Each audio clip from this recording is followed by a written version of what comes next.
Yes, salut, c'est Kajim, le fils de Jah. Tu veux prendre le max de bonne vibe? Suis Kuya Kivent avec Capi. C'est Max Vibration.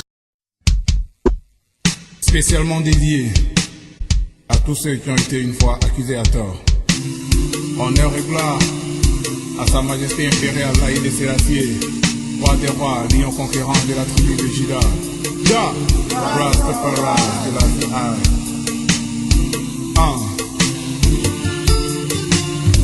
Yeah.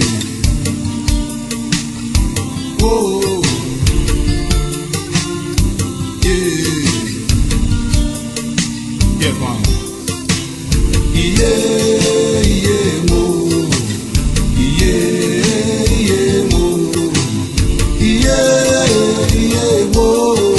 Yeah, yeah, yeah, yeah, yeah, yeah, mo. Yeah, yeah, mo.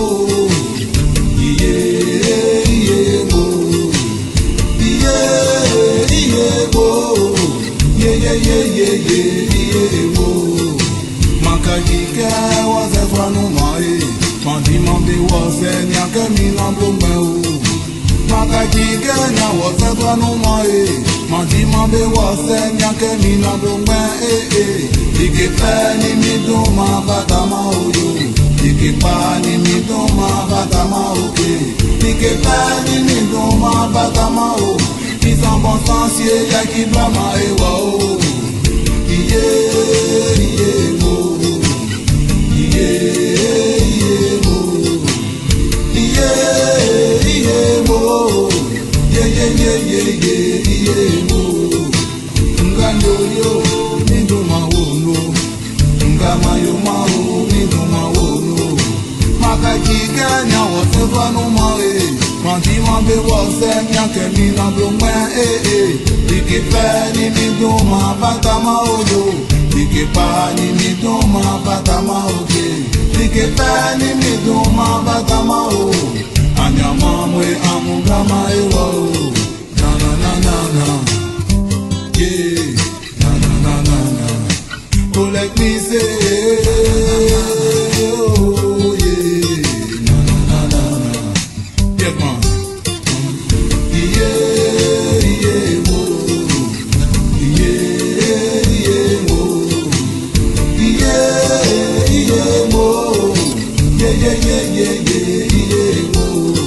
Accusé à tort de brouter dans la prison, condamné à tort, moi j'en perds la raison. Ça me rend fou, c'est un sale coup. Ça me rend fou, mon ennemi c'est un sale coup. Je prie Dieu le tout-puissant pour qu'il vienne me délivrer, mais ce n'est pas sa volonté qui me laisse condamné. Yeah, yeah, mo. Yeah, yeah, mo. Yeah, yeah, mo. Yeah, yeah, yeah, yeah, yeah, yeah, mo. Yeah, yeah, mo.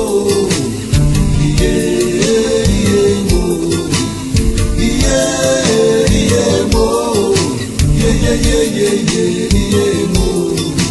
Makajike wase brano mai, mandimambi wase nyake minambo meu. Mandoma batama o, anyama mwe amublama ewa o. Na na na na na, yeah. Na na na na na. Oh, let me say, na na na na na, yeah. Na na na na na. Oh, let me cry, na na na na na.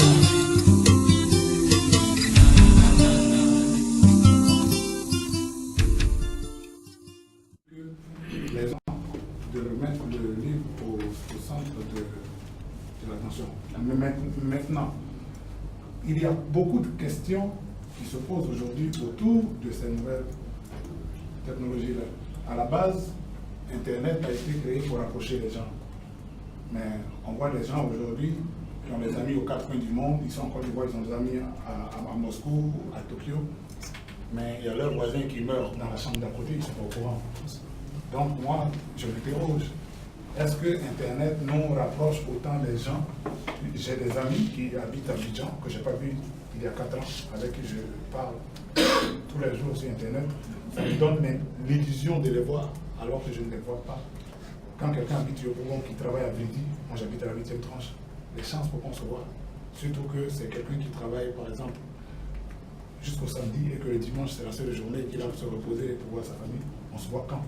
Donc, je veux dire, toutes ces questions-là m'interpellent. Mais j'ai un ami qui me disait hier qu'à l'ère d'Internet, à l'ère de Google, normalement, à moins de faire preuve de mauvaise foi, il n'y a plus d'analphabète. Et pour ça, Internet est un outil génial. Et quand je vois des gens qui sont toujours sur Facebook et dans une discussion, tu lui sors un mot, le dernier cas que j'ai connu, c'est quelqu'un qui me demandait stratosphérique, ça veut dire quoi? Je lui dis, mais pour une page Google, parce que pour beaucoup de gens, Internet c'est Facebook. Et Internet est un milieu. Parce que je suis de ceux qui pensent que quand on veut rencontrer des gens, il faut aller dans des endroits où il y a des gens et puis leur parler. Il ne faut pas se cacher derrière des formes de l'ordinateur. Parce que c'est le cas de beaucoup de personnes aujourd'hui qui font des rencontres sur Internet, même s'il y a des gens qui se sont rencontrés sur le net, qui se sont mariés après et tout. C'est des gens qui sont plutôt rares. Il y a plus de mésaventures liées aux réseaux sociaux que de belles histoires à raconter. C'est des fruits de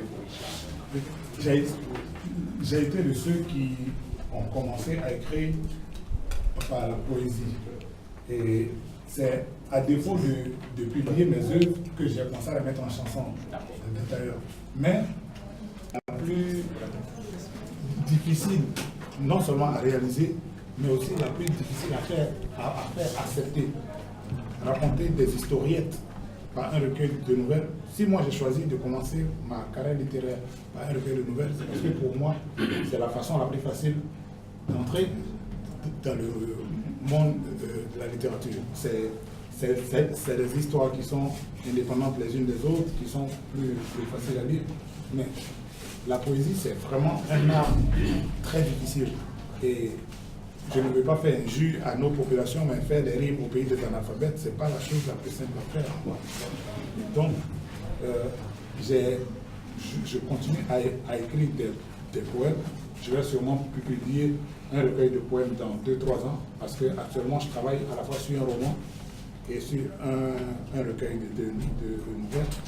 Mais pour moi, c'est juste le jour où on aura les gens qu'il faut. Si on avait eu ne serait-ce que 5 ou 10 Mandela à la tête de certains pays africains, on serait bon. Mais c'est important que ceux qui sont à la tête de nos pays, eux-mêmes ne se considèrent pas comme des inférieurs des dirigeants des autres pays. L'Union africaine réfléchissait depuis 3 ou 4 ans à créer un passeport africain. Pour faire quoi? Le président du Bénin a décidé que quand tu es africain, tu n'as pas besoin de faire un visa pour venir au Bénin. C'est fini. Est-ce qu'on a besoin d'un passeport africain pour faire ça? Les deux Congos, c'est comme quand tu es au plateau et tu vas à Trècheville. On fait un passeport, on fait un visa là.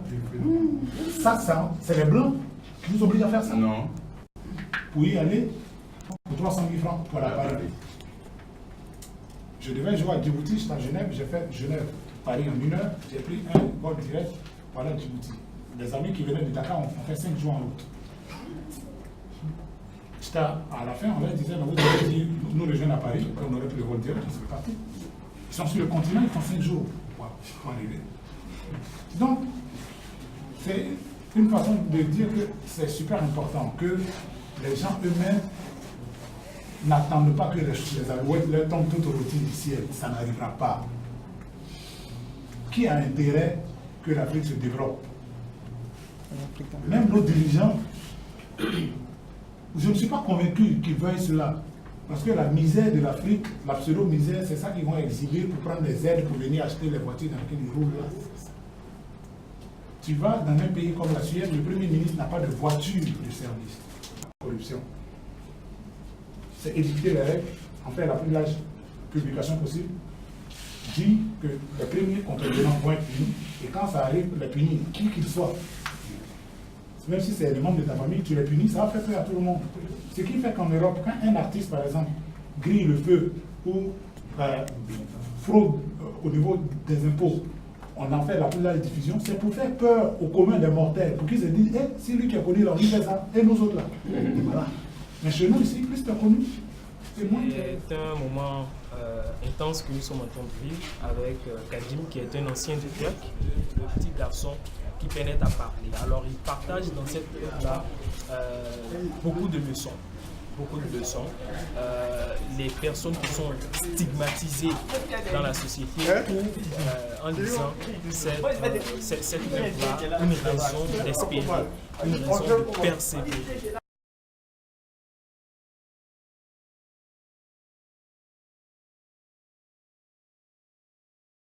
C'est que vous, je sais que vous êtes grand lecteur à l'évidence, on le sait. Est-ce que vous avez 3 ou 2 types de livres à nous conseiller en tant qu'étudiant? Ça, c'est la première chose. La deuxième chose, c'est de savoir aujourd'hui, le maître Zali Zéro disait que l'inculture est une des grandes tares de la jeunesse africaine. Aujourd'hui, quelles sont selon vous les voies qu'on pourrait utiliser pour essayer de guérir de cette inculture? La troisième et dernière question, c'est de savoir, est-ce qu'on ne peut pas s'attendre à une autobiographie de vous parce qu'on veut apprendre sur votre cheminement? Je sais qu'on n'aura pas le temps de vous interroger sur votre histoire. Il y a tellement de niveaux de lecture dans cette œuvre que c'est, même si vous l'avez déjà lu, il y a le relire. Jazz et Ben parle d'Emmanuel Bunzeki Dongala.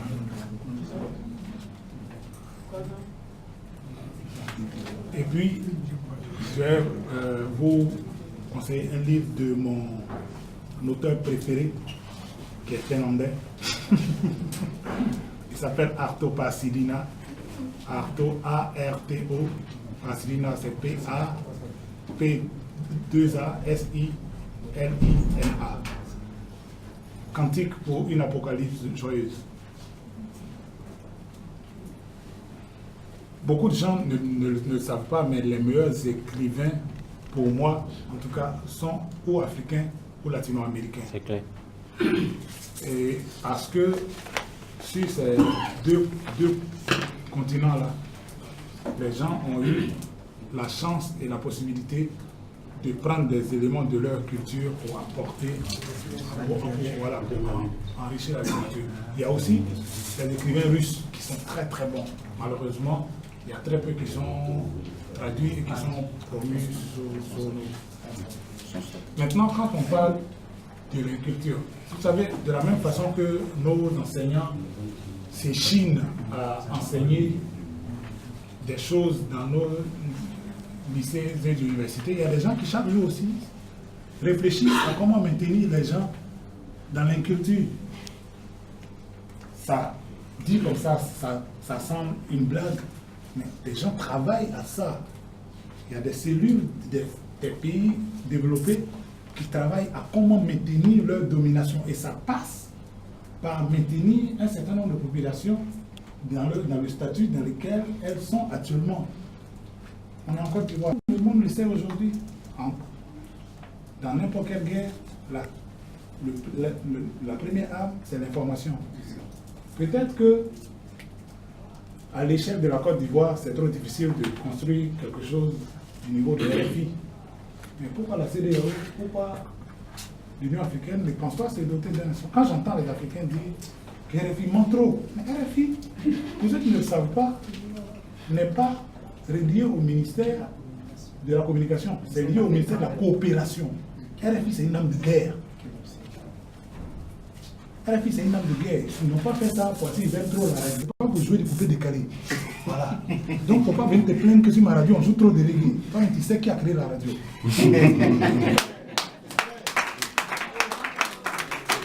Je leur réponds que ma femme est blanche, c'est ma peau qui est noire.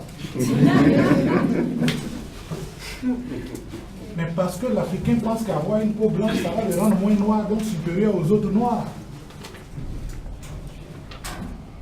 Jusqu'au jour d'aujourd'hui, tu fais un staff, tu veux mettre une chargée de communication, mais prends une petite nouveau métisse là, mais là, elle obtiendra plus vite les rendez-vous que toutes les autres filles, même si elle est plus stupide que les autres.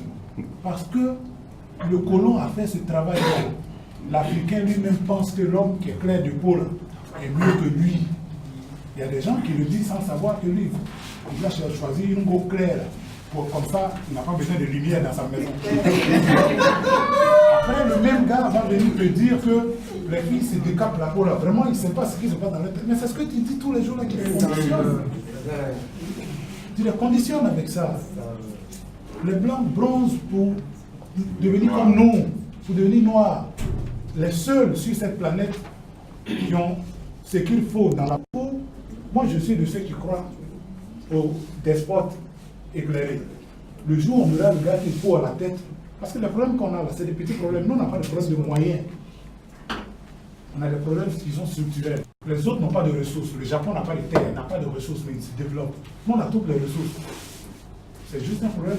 Je considère que le bégaiement n'est plus un handicap.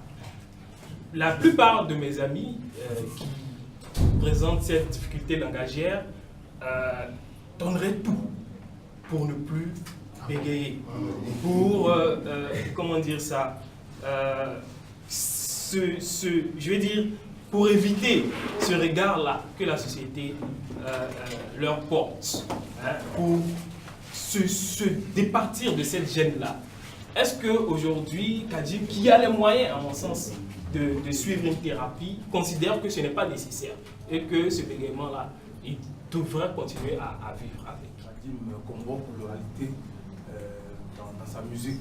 Je veux dire qu'il parle du baoulé, voilà, dans la musique moderne.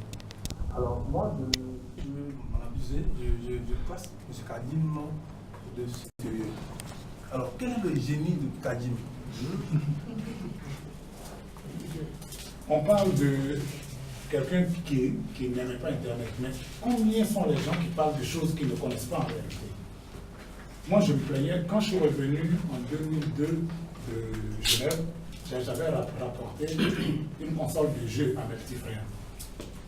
Les gars, quand ils se réveillaient le matin, ils prenaient le petit déjeuner, ils étaient sur la console jusqu'à quelquefois 2h ou 3h du matin. C'est-à-dire, les rares pauses qu'ils faisaient, c'était pour aller manger.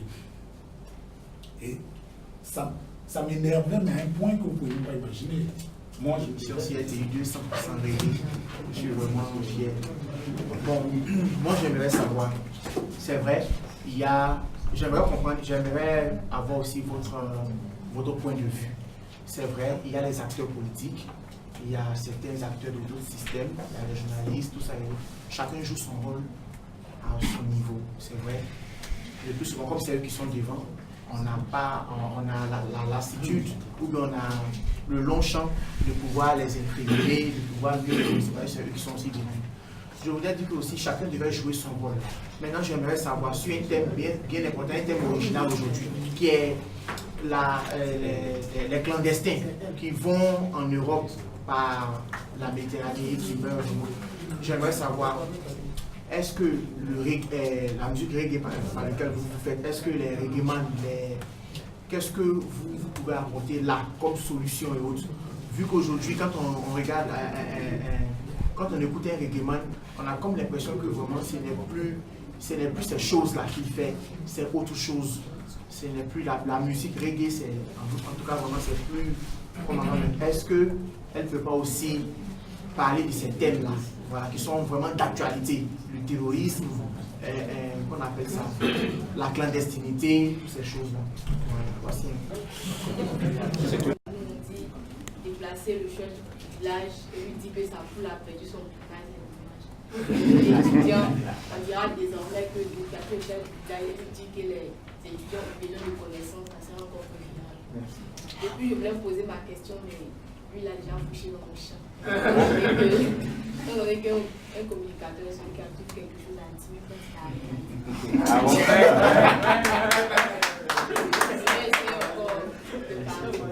Alors moi j'aimerais demander à M.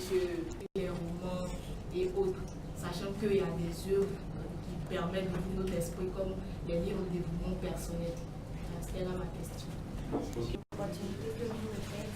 Bon, ma question, j'avais plusieurs questions. Bon, ça et là, ils ont essayé de piocher, comme elle a dit, dans mes différentes questions. Donc, je vais vous poser une dernière question. Si vous pensez, est-ce que vous pensez que les jeunes étudiants comme nous, qui n'ont pas de fonds, peuvent intégrer l'aide humanitaire? Parce que le bégaiement est un mal du silence. Beaucoup de ceux qui souffrent de bégaiement finissent par s'enfermer dans leur silence. N'oubliez pas que le monde des enfants est un monde cruel. Un enfant qui bégaye, il est la cible de tous ses amis. Jusqu'à même moi, je suis de ceux qui racontent des blagues sur les bègues et les bègues sont morts de rire. Parce qu'ils ne se rendent pas compte que moi, je suis de ceux qui pensent que, en fait, dans mon monde idéal, on n'a pas besoin de parler pour se faire entendre. Dans mon monde idéal, on ne parle même pas. On se regarde et on se comprend. À quel point le bégaiement n'est pas pour moi un handicap?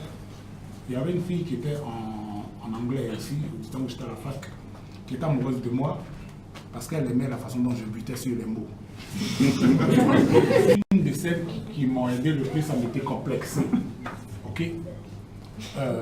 Je suis aussi de ceux qui pensent que les bègues sont des gens qui reçoivent un flot d'informations trop important.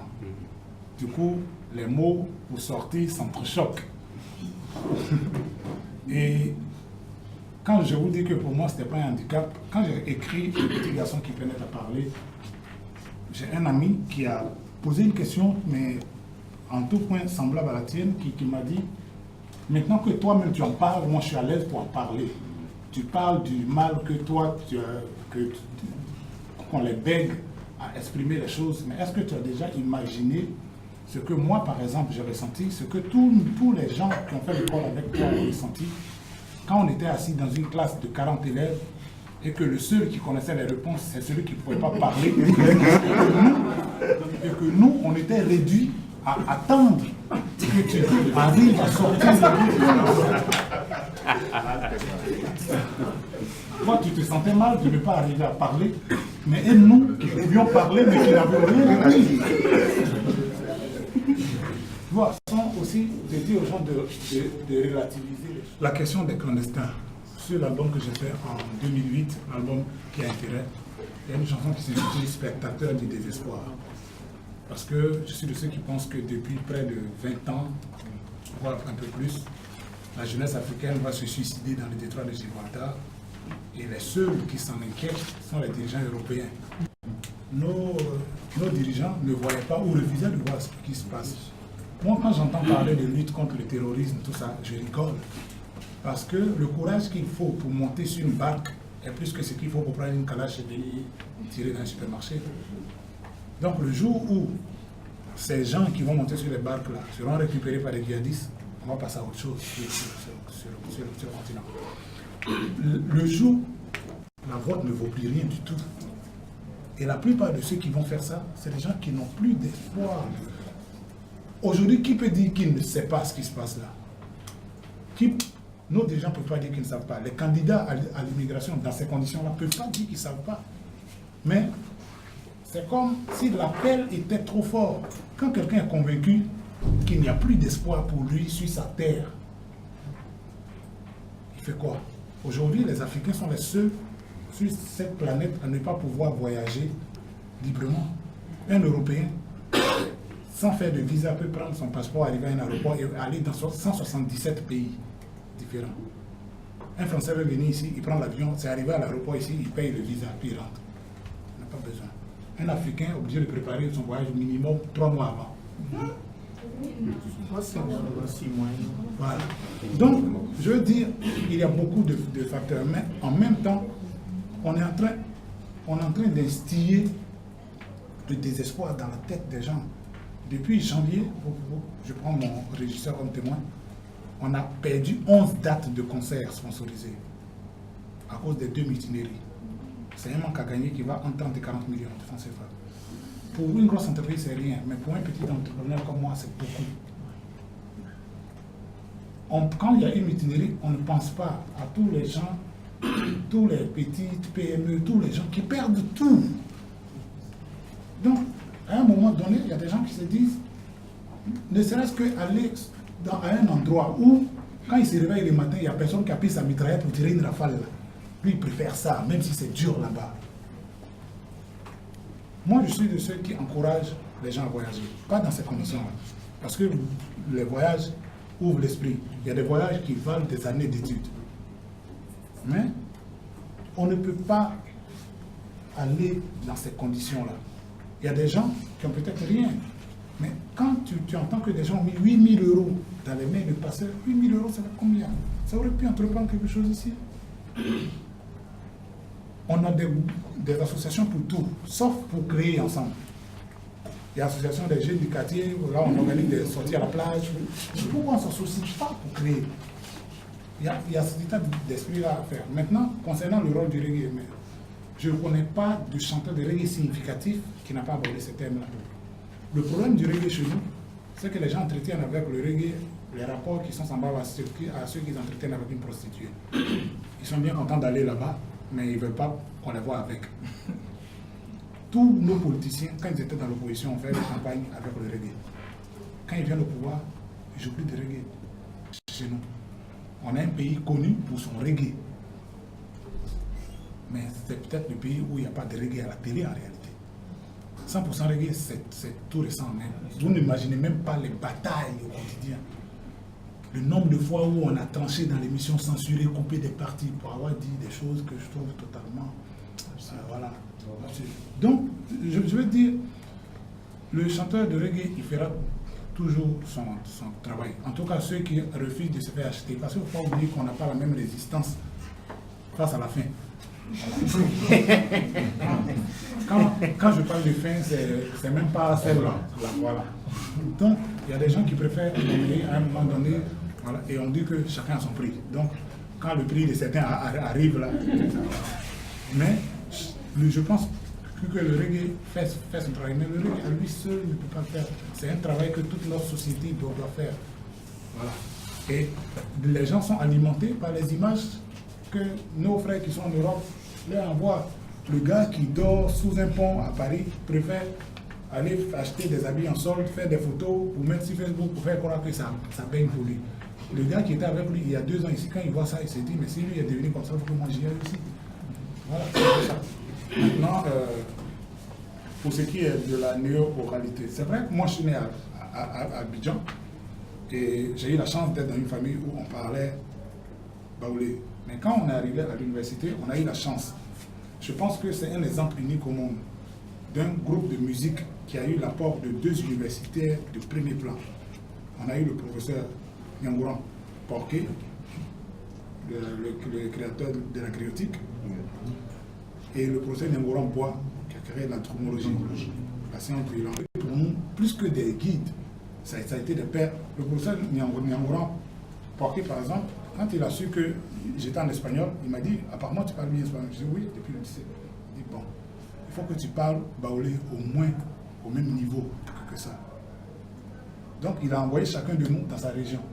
Il nous a donné des choses à faire. Quand moi je partais au village avec un dictaphone, tout le monde me regardait comme un fou. Qu'est-ce que tu veux faire avec toutes les questions que tu poses? J'ai réappris baoulé comme j'ai appris anglais et espagnol. Marc Lenoir a fait ça pour le BT.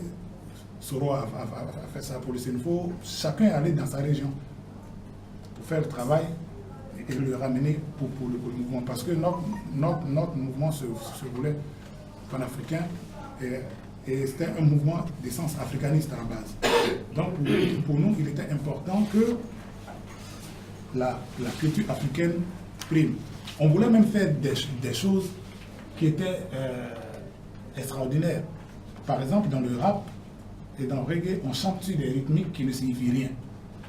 Avec le Nyangouran Porquet, on était en train de travailler sur la traduction du texte en rythme. Donc chanter sur un rythme qui signifie déjà quelque chose et mettre des paroles pour donner un langage d'un autre niveau. Pour que, par exemple, dans la chanson en question, ceux qui comprennent la langue comprennent les mots et que les vieux du village comprennent le langage tambouriné qui l'accompagne. C'était une époque où, franchement, il y avait de telles choses qui se développaient au sein de l'université qu'on n'avait pas le temps de penser à autre chose. Entre nos études et ce genre de travail de recherche-là, voilà, c'était des choses incroyables. Actuellement, on est en train de revenir un peu à ça, parce que j'ai créé le collectif au nom du slam qui tourne actuellement, qui est devenu indépendant, parce que chez nous, la parole est au début et à la fin de tout. Et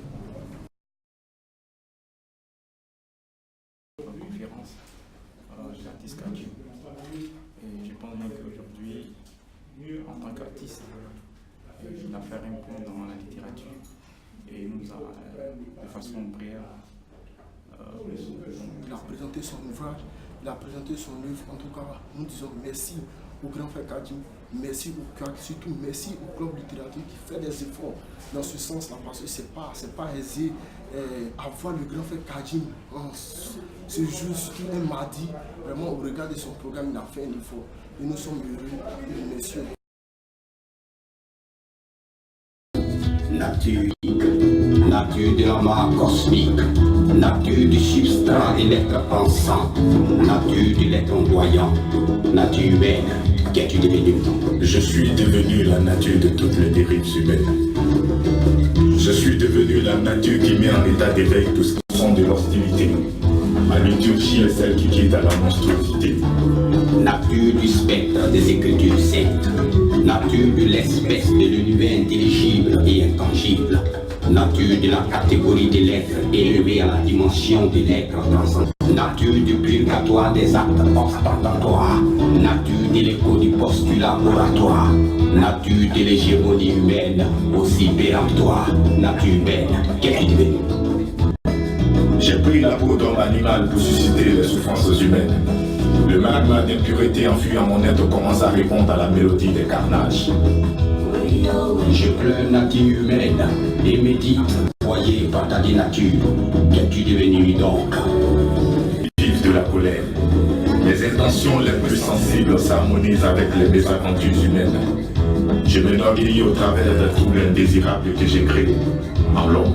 Peuple, ce prototype d'être qui doit polir sa nature, assemble prototype d'être qui a la quête, la raison pour transcender le mal. Penseur, sagesse, élevé à la dimension de l'être infini. À présent que la manne divine a repris fonction en moi,